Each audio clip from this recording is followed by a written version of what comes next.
My name is Claire Whitman. I am 34 years old, a corporate event contracts manager in Charleston, South Carolina, and at 5:55 on a Friday evening, I walked into Magnolia House Estate for what my mother called a reconciliation dinner and saw my younger sister standing under the same floral arch I had chosen for the wedding Ethan Cole never showed up to. The chandeliers were already lit. The white hydrangeas smelled too sweet. A string quartet was tuning in the corner, and the first song they played was the first dance song Ethan and I had practiced in my apartment, back when I still believed a man could be nervous and honest at the same time. Paige stood near the arch in a satin rehearsal dress, one hand on Ethan's arm, smiling like she had not stepped into the exact shape of my canceled life. My mother, Vivian, watched her like the room existed to protect that smile. My father, Martin, stood beside the bar pretending the ice bucket was fascinating.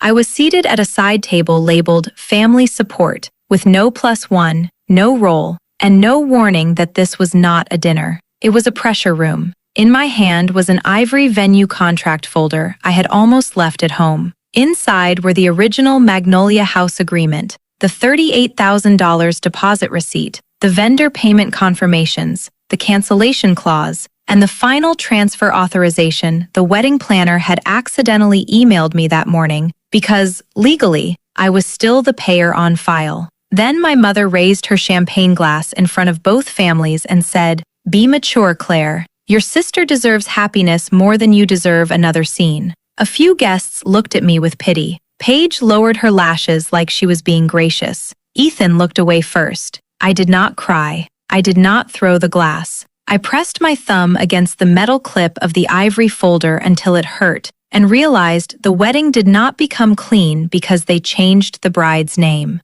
Before I tell you what happened when the planner asked who paid the $38,000 deposit and my sister stopped crying, tell me this first. What time is it where you are right now? And where are you watching from? I want to know how far this story travels before my family understands that a contract remembers what relatives rewrite. Paige had always been the daughter people protected from the consequences of her own softness. She was 29, pretty in that expensive, tearful way that made strangers want to rescue her before asking what she had done. I was the oldest daughter, the organized one, the one who carried folders, solved parking problems, read contracts, paid deposits, tracked vendor deadlines, and ruined moods by saying what things actually cost. My mother called Paige tender. She called me controlling. My father called Paige emotional. He called me difficult to surprise. When Paige overdrew her account at 24, Mom said she was learning independence. When I refused to cover another overdraft, Mom said money had made me cold.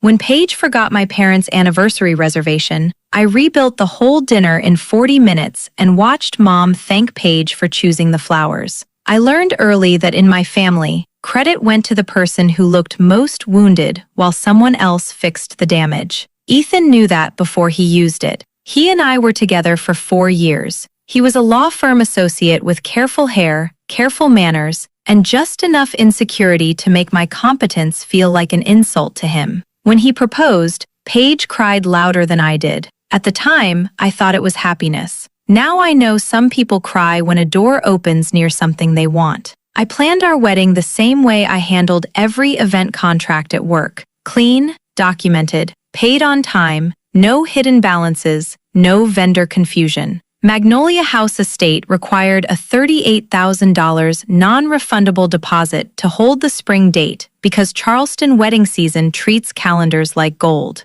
Ethan said his bonus was delayed. My mother said not to embarrass him by making money awkward, so I paid it. I paid the florist retainer. I paid the photographer hold. I paid the tasting fee, the guest shuttle deposit, the insurance rider, the linen upgrade, the band deposit, and the emergency balance extension when Ethan disappeared from 2 planning calls. Each time he said he would reimburse me. Each time I entered it in the spreadsheet because love should not require blindness. 2 weeks before the wedding, Ethan left. Not at the altar exactly, though that is how people say it now because it sounds cleaner than the truth. He left after a final venue walkthrough, while I was holding a folder of seating cards and asking whether his law partners needed vegetarian meals. He stood near the staircase at Magnolia House, loosened his tie, and said, "I cannot marry someone who makes everything feel like a contract." I remember looking down at the ivory folder in my hands and thinking, absurdly, that it was. There was a contract. There were 9 of them.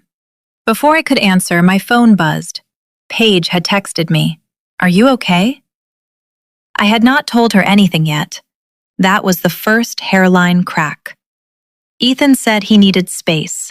My mother said men got scared. My father said not to make accusations while emotions were high. Paige came over that night with grocery store flowers and cried into my couch pillow, telling me love was complicated. I thought she was comforting me. She was rehearsing. 3 weeks after the cancellation, a friend from work sent me a screenshot from a brunch place on King Street. Ethan and Paige in the background, sitting too close, her hand on his wrist. When I showed my mother, she said, "Do not punish your sister because your engagement failed." When I asked Paige directly, she said they had found understanding in grief. Grief. She used the word like my broken wedding had been a memorial service she was allowed to attend romantically. Ethan sent one text. "I never meant to hurt you." That was the smallest sentence he could find for the largest betrayal. I cut contact after that. Not because I was dramatic, because some doors need a deadbolt, not a conversation. For 10 months, my family rewrote the story. Ethan and Paige had not betrayed me. They had fallen in love after everything was already over. I had not been replaced. I had moved on. Paige had not stolen my future. She deserved happiness. My mother repeated that phrase until it sounded like church doctrine. Your sister deserves happiness. It always arrived right before they asked me to swallow another humiliation. Thanksgiving was the first test. Paige brought Ethan, and my father seated me beside the kitchen door because, he said, it would be easier if I needed air. Ethan did not look at me until dessert. Paige wore a necklace I had given him to choose from for my birthday, then said she had no idea. My mother said, "Claire, please do not make this about objects." Objects remember when people pretend not to. At Christmas, Paige announced they were engaged. She cried before anyone could ask a question. Mom hugged her first, then looked at me like I was the fire hazard. Be mature, me. Each time I entered it in the spreadsheet because love should not require blindness. 2 weeks before the wedding, Ethan left. Not at the altar exactly, though that is how people say it now because it sounds cleaner than the truth. He left after a final venue walkthrough, while I was holding a folder of seating cards and asking whether his law partners needed vegetarian meals. He stood near the staircase at Magnolia, she whispered.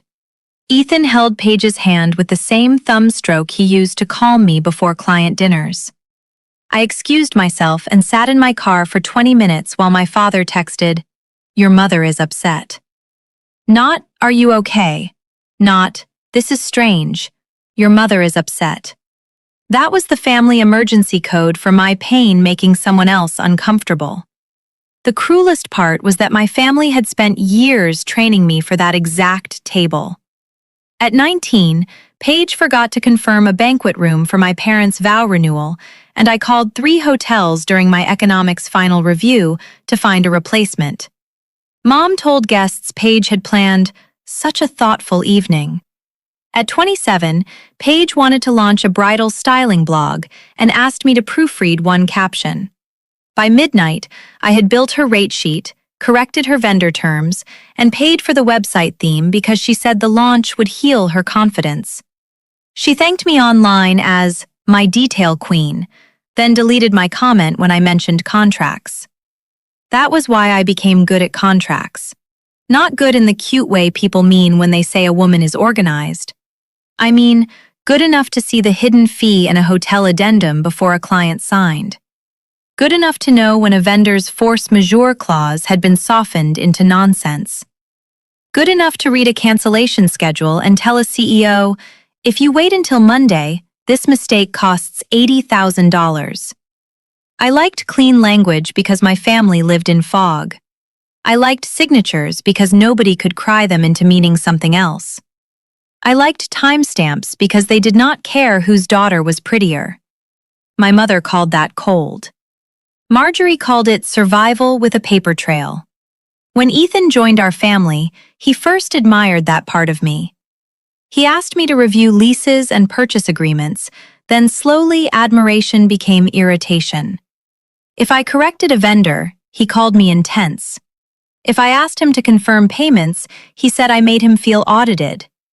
Paige noticed before I did. At one family dinner, Ethan forgot the name of the baker we had booked, and Paige smiled across the table and said, "Claire remembers everything. It must be exhausting to be that necessary." Everyone laughed. I laughed too, because that was what women do when the knife is wrapped in charm. The first wedding binder was mine down to the tabs. Venue, florals, music, menu, shuttles, insurance, guest list. I had printed every confirmation and tucked handwritten notes behind each section because Magnolia House had old wiring, narrow delivery access, and a rain plan that required exact timing. Paige used to flip through it on my couch and sigh over the pictures. "You make it look so easy," she said once. I told her easy was just work nobody saw. She smiled and said, "Then you should not mind if no one sees it." I thought she was teasing. Some people confess before they realize you are listening. My emotional anchor through all of it was Marjorie Ellis, my former boss and the woman who taught me event contracts before I knew contracts could save more than money. Marjorie had run weddings for 35 years and could spot a lying groom from how he asked about refund clauses. When Ethan left, she made tea in her office, set a box of old seating cards between us, and said, "A signed contract remembers what families rewrite." I laughed because I thought she was being practical. Then she opened a drawer and handed me a checklist for canceled weddings. Passwords, vendor portals, credit ownership, transfer clauses, cancellation windows, insurance riders, authorized payer status. "Pain makes people sloppy," she said. "Do not let heartbreak sign paperwork for you." That sentence kept me upright.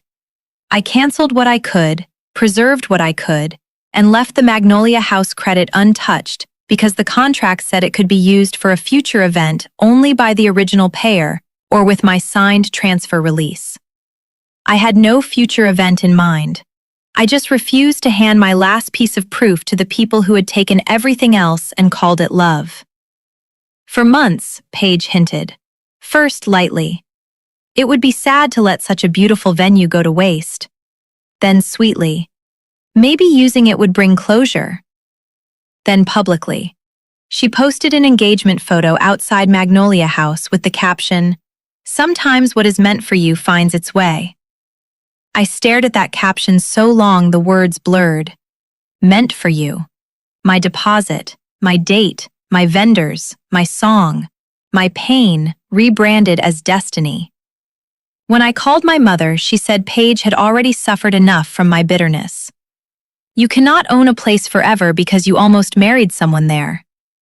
I said, "I own the credit because I paid for it." She said, "Do not make this about money." In my family, money only became ugly when I stopped providing it. The accidental proof came the morning before the rehearsal dinner. I was at work reviewing a hotel cancellation dispute when an email from Magnolia House's planner landed in my inbox. Subject line: Final transfer authorization needed before rehearsal. The planner, Nora Bell, wrote, "Claire, we still need your signed release to apply the remaining venue credit and vendor retainers to Paige Whitman and Ethan Cole's event. Please confirm before tomorrow's ceremony timeline locks."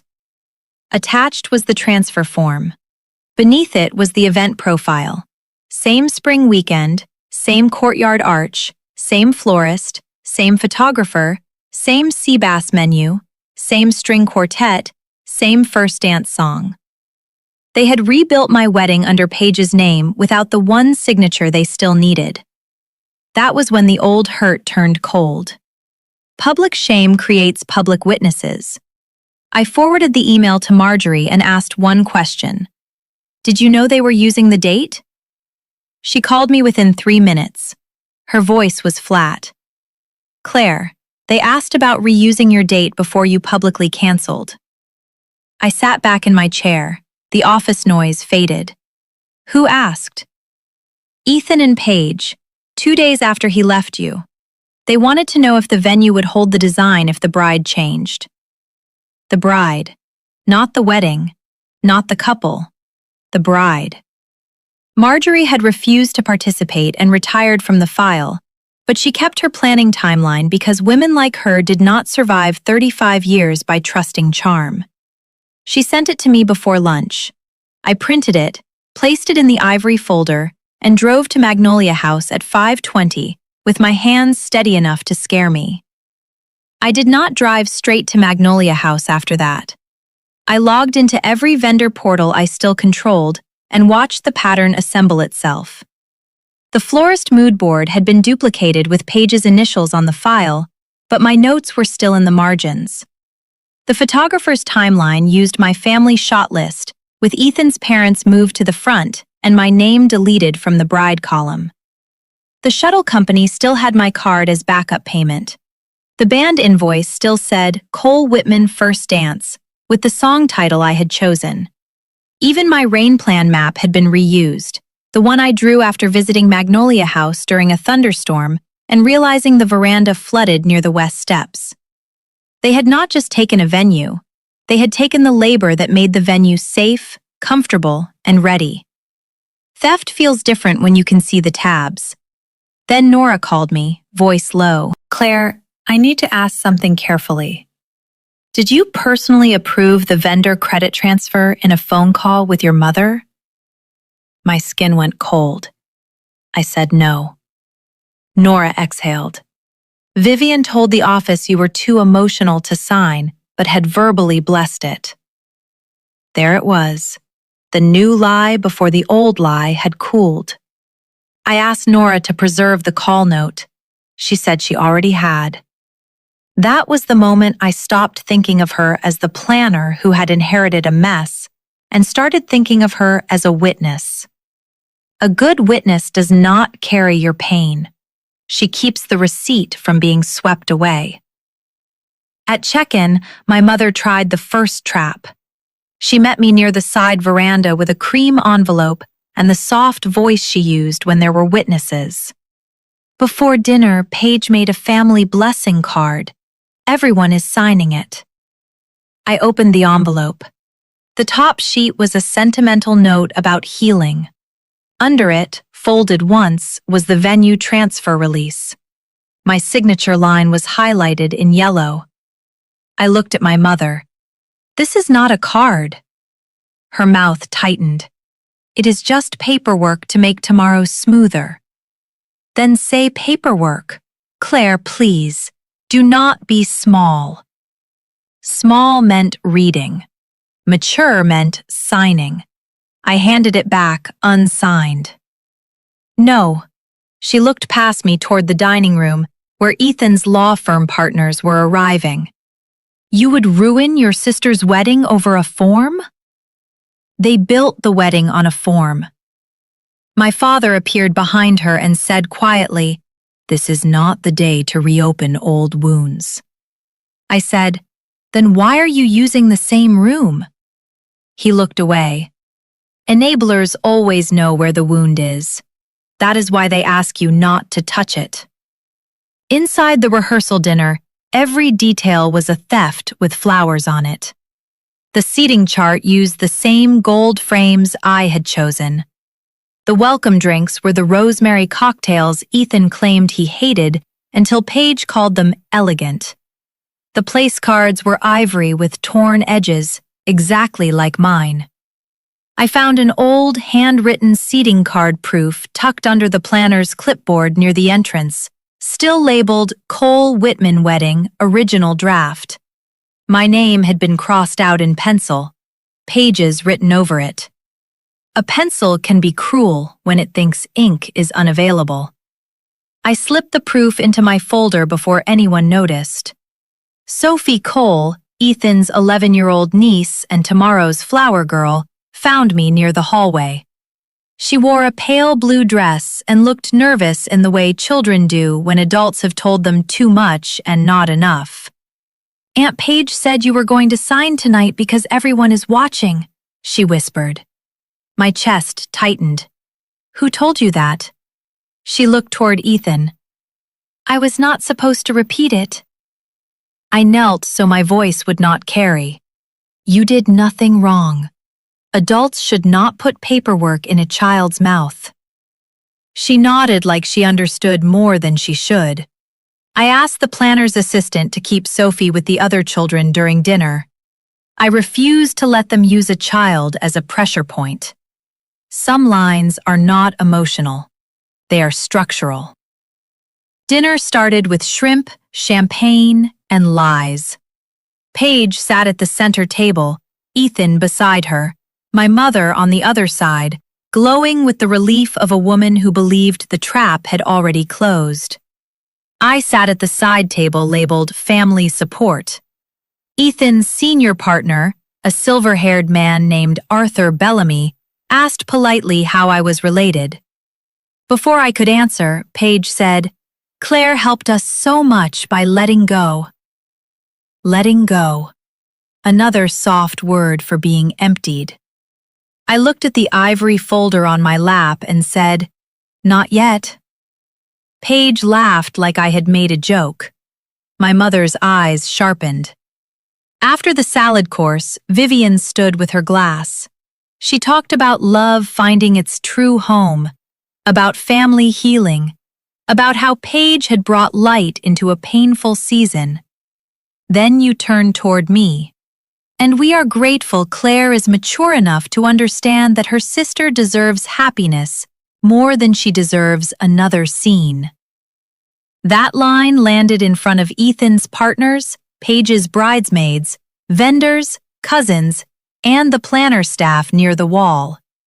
It was meant to pin me to the chair. It did the opposite. I stood slowly. The room softened into silence before it knew why. "Nora," I said to the wedding planner, who froze beside the service door, "can you confirm who legally controls the Magnolia House deposit?" My mother said, "Claire." Warning, not concern. Paige placed a hand over her heart. "Please do not do this." I looked at her. "You already did." Nora walked forward with her tablet. "Ethan's spots. This is inappropriate." Arthur Bellamy looked at him. "Sit down, Ethan." That of the first room shift. A senior partner had heard enough to want the answer. Nora cursed the file, fingers moving carefully. "The original payer is Claire Whitman." Paige said, "She gifted it to us." I opened the ivory folder. No, I did not. I placed the deposit receipt on the nearest table. $38,000. My card, my timestamp, then the venue agreement, then the clause requiring my signed release for transfer, then Nora's email from that morning. Final transfer authorization needed. Nora's face had gone pale, but she stayed professional. "There is no signed transfer authorization in the file." My mother said, "It was understood." I said, "The contract was not invited to that understanding." A few guests looked down. One bridesmaid stopped recording. Paige's crying started right on cue. "Claire promised she wanted me to be happy."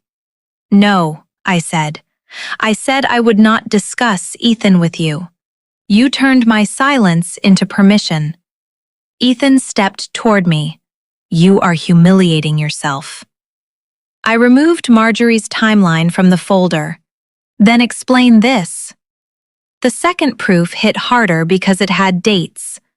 2 days after Ethan left me, before the wedding was publicly canceled, Paige and Ethan had asked Marjorie whether the Magnolia House date, florist, menu, and design could be held if the bride changed. Arthur Bellamy took off his glasses. Ethan's face changed. Paige stopped crying mid-breath. My mother whispered, "That is private." I said, "So was my wedding." Nora looked at Ethan. "You asked that before cancellation?" Ethan said, "It was exploratory." Arthur said, "With your fiancé's sister?" The room went quieter. That was the second room shift. Law firm partners understand timelines. Paige tried to recover. Claire had already pushed him away. I placed the handwritten seating card proof on the table. My name crossed out, hers penciled in. "You did not find love after I moved on. You drafted yourself into my chair." The phrase moved through the room without needing help. One of Paige's bridesmaids covered her mouth. My father finally spoke, voice low. "Claire, enough." I turned to him. "You knew." He did not answer. His silence walked across the room before he did. My mother tried one last mask. Family should forgive. Forgiveness is not a transfer release. Nora, still holding the tablet, said the venue could not proceed under Paige and Ethan's event profile unless I signed, paid new funds were provided, or the estate owner approved a separate contract. The florist retainer and band deposit were also tied to my original payment records. 9 vendor files needed release verification by midnight, or services would pause. Practical language can sound like thunder when people built a dream on stolen paperwork. Paige grabbed Ethan's arm.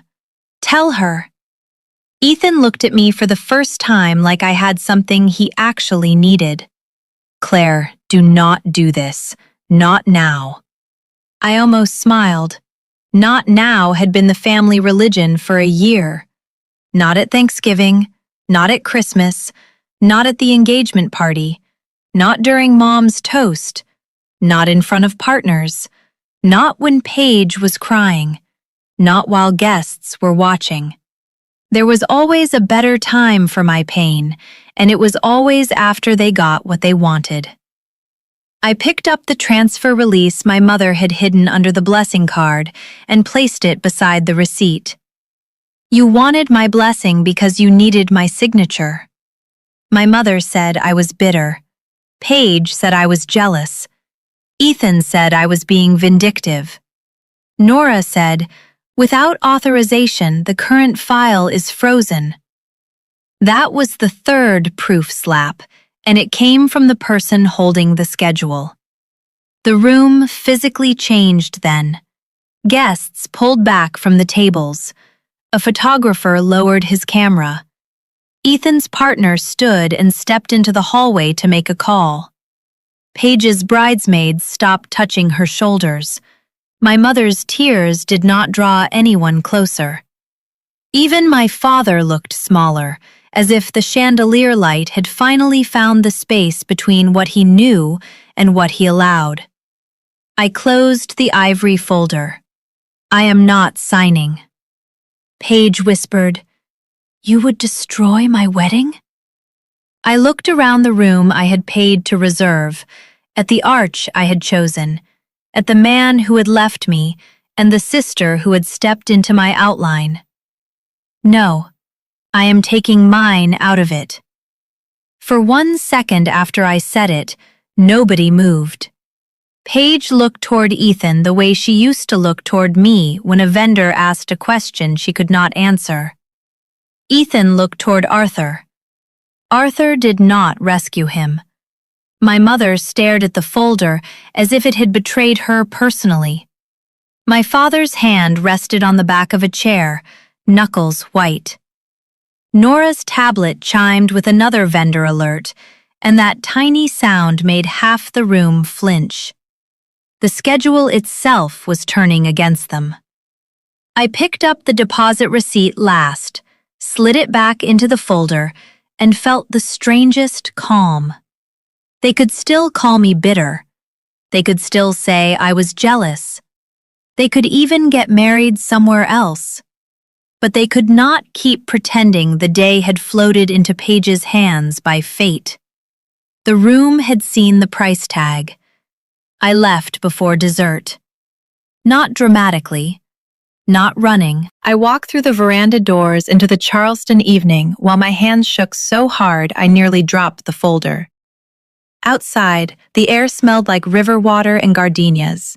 I made it to my car before I cried. Not because I wanted Ethan back. That grief had died months earlier. I cried because, for the first time, the room had heard what my family spent a year polishing into something prettier than betrayal. The next morning, at 7:12, my phone showed 46 missed calls. Paige, Mom, Ethan, Dad, unknown numbers.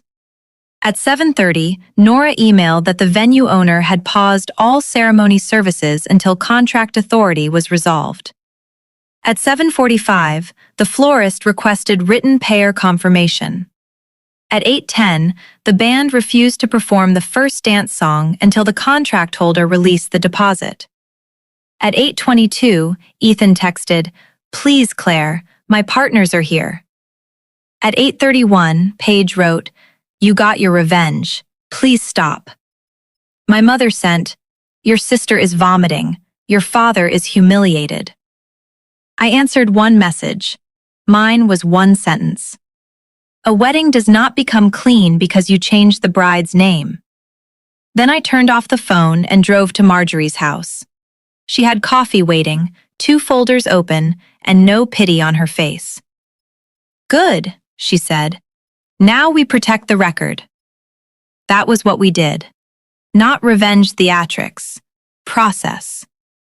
Through my attorney, I confirmed I would not authorize transfer of the Magnolia House credit, florist retainer, band deposit, photography hold, or any vendor service tied to my original event.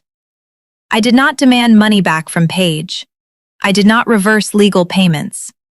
I simply refused to donate what was still under my control. If they wanted a wedding, they could pay for one that had never belonged to me.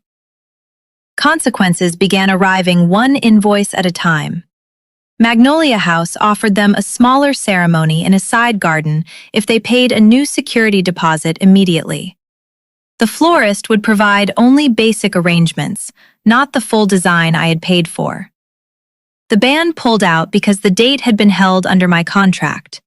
The photographer stayed only after Paige paid a new retainer on a credit card that almost declined. The shuttle company canceled. The catered menu changed from plated sea bass to a small buffet because the tasting fee and negotiated rate were mine. 120 guests had already checked into Charleston hotels for a wedding that was shrinking by the hour. Ethan's partners noticed. His senior partner noticed most. I learned later that Arthur Bellamy asked him whether his professional judgment was always this sentimental with contracts that were not his. For a lawyer, that question was a blade. Paige and Ethan did marry that afternoon, but not inside the wedding they stole. The floral arch was stripped down. The quartet did not play my song.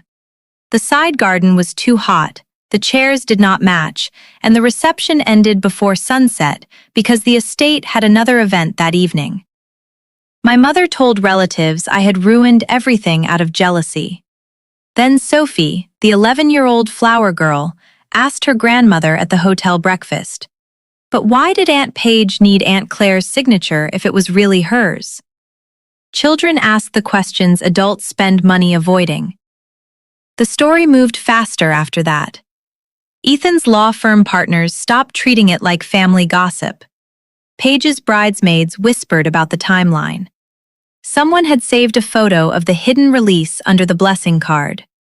Nora's assistant confirmed that Paige had asked twice whether the planner could just process it if I did not sign before dinner. Marjorie's timeline made its way into the conversations that mattered. Not social media, not a big public post. Just the circles my mother cared about most. Wedding vendors, Charleston society women, Ethan's law office, family friends who loved saying they stayed out of drama while collecting every detail. My mother lost control of the phrase, "Love is complicated." People started using another phrase instead, "contract issue." That sounded cleaner and cut deeper. My father called me 3 days later. His voice was tired. "Your mother says you could have let them have the day. She had a year to choose a different day. Paige made mistakes. She made plans." He was silent. I asked, "When did you know?" He breathed into the phone for a while, then said, "At Christmas." That answer did not surprise me. It still hurt. "You watched me sit there," he said. "I did not know how to stop it." "You did not try." He said my name like a plea. I hung up before the old daughter in me could make him feel better. Enabling is not neutral. It is betrayal with softer shoes. Ethan emailed a week later. No apology, just a careful message saying he hoped I could see that he and Paige never intended to cause harm and that my contract decisions had created professional embarrassment. I forwarded it to Marjorie because I wanted someone else to laugh first. She replied with one line, "Men who leave deposits unpaid should not discuss harm." I printed that and taped it inside the ivory folder for a week, just because it made me smile. Paige's apology came through a voicemail at 1:14 a.m., slurred with crying and maybe wine. She said she loved him. She said it happened unexpectedly. She said Mom told her I would move on faster if the venue became a happy memory for the family. That sentence explained too much. They had not wanted my blessing. They had wanted my loss repurposed into decor. I did not call her back. Some apologies are just requests for a new audience. In the months that followed, I stopped being the family event department. No more fixing Mom's charity luncheon seating chart. No more rescuing Dad's anniversary reservations. No more paying emergency vendor deposits because Paige forgot deadlines.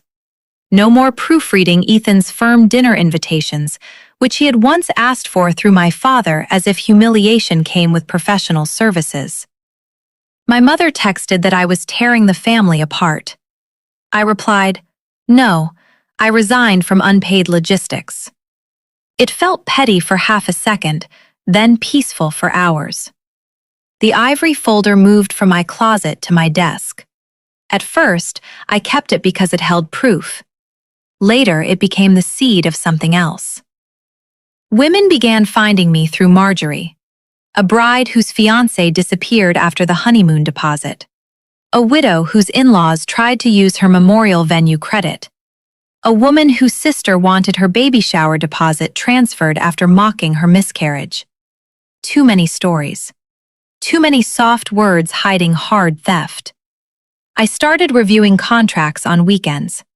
Then I built a real service, Whitman Event Recovery, a boutique contract review and cancellation service for women leaving broken engagements, canceled weddings, family pressure events, and vendor situations where grief, shame, or betrayal made paperwork dangerous.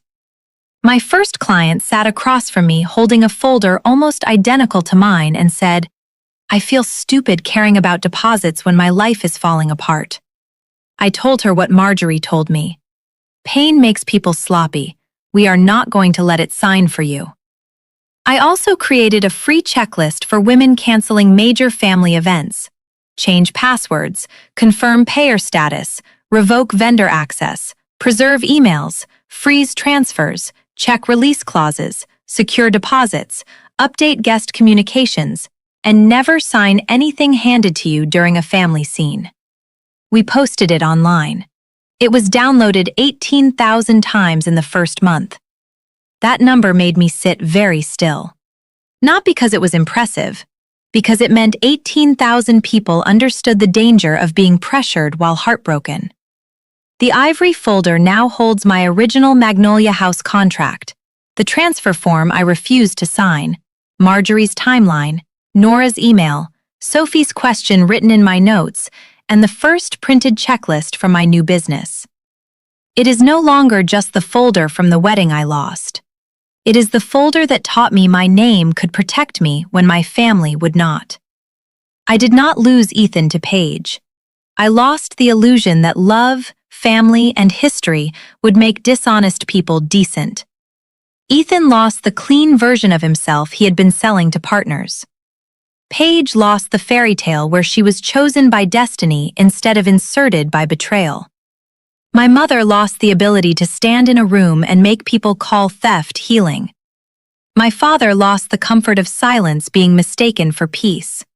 As for me, I gained a life where no one gets my signature by cornering me under chandeliers. I still work in contracts. I still manage luxury events. I still love clean timelines, fair cancellation clauses, and the strange mercy of paperwork that says exactly what happened when people try to blur it. Sometimes I drive past Magnolia House on my way to client meetings. The gate looks smaller now. The arch is usually gone. The place does not hurt the way it did because it was never the building that betrayed me. It was the people who thought they could pencil another bride into my life and ask me to clap. A wedding does not become clean because they change the bride's name. Forgiveness does not transfer deposits. Maturity does not mean signing away proof so everyone else can feel pretty in photos. And family love that requires you to disappear inside someone else's happiness is not love. It is staging. So tell me, if your sister married the person who abandoned you and your family asked you to bless the stolen day, would you sign the release to keep the peace? And if the planner asked who paid the $38,000 deposit, would you stay quiet, or would you open the folder and let the contract speak?